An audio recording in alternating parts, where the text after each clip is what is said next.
Now I'd like to demonstrate one way to construct a sine wave. What we're going to do is we're going to construct something that looks like sine of omega t. So we have our function of time here,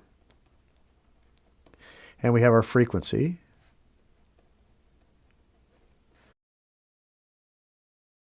Now this little animation is going to show us a way to construct a sine wave. So what I have here, this green line, is a rotating vector. And let's just say that the radius of this circle is 1. So here's a vector just rotating slowly around and around. And in the dotted line here, in that yellow dot going up and down, that's the projection. That's the projection of the tip of the green arrow onto the y-axis.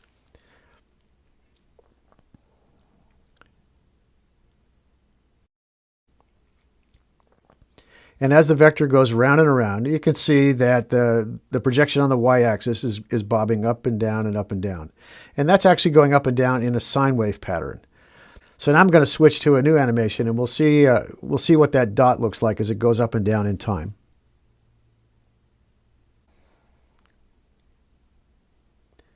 So here's the plot. Here's what a sine wave looks like. As you notice, when the green line goes through 0 right there, let's wait till it comes around again, the value of the yellow line when it goes through 0 is 0.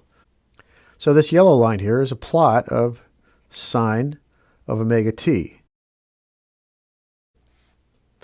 Now, if I go to a projection, this projection was onto the y-axis, and I can do the same animation, but this time project onto the x-axis, and that'll produce for us a cosine wave. Let's see what that looks like.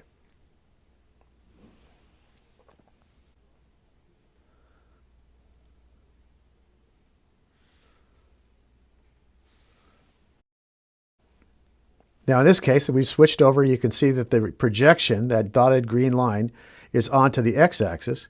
And what this is doing is it's producing a cosine wave for us. So this is going to be cosine of omega t.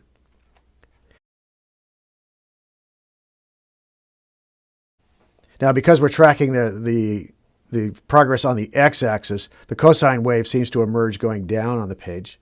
So the time axis is down here. When the green arrow is 0 right there, the value of the cosine was 1. And when it's minus 180 degrees, it's minus 1 on the cosine. So that's why this is a cosine wave. And it has the same frequency as the sine wave we generated. And now I want to show you these two together because it's just sort of a beautiful drawing.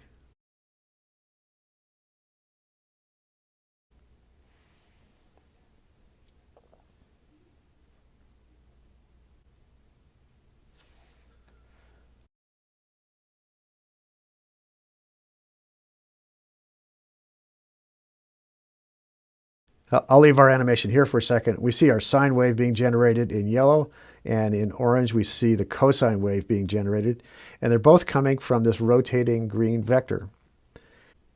So this is a really simple demonstration of a way to generate sines and cosines with this rotating vector idea. We're going to be able to generate this rotating vector using some ideas from complex arithmetic and Euler's formula. I find these to be a really beautiful pattern, and it emerges from such a simple idea as a rotating vector.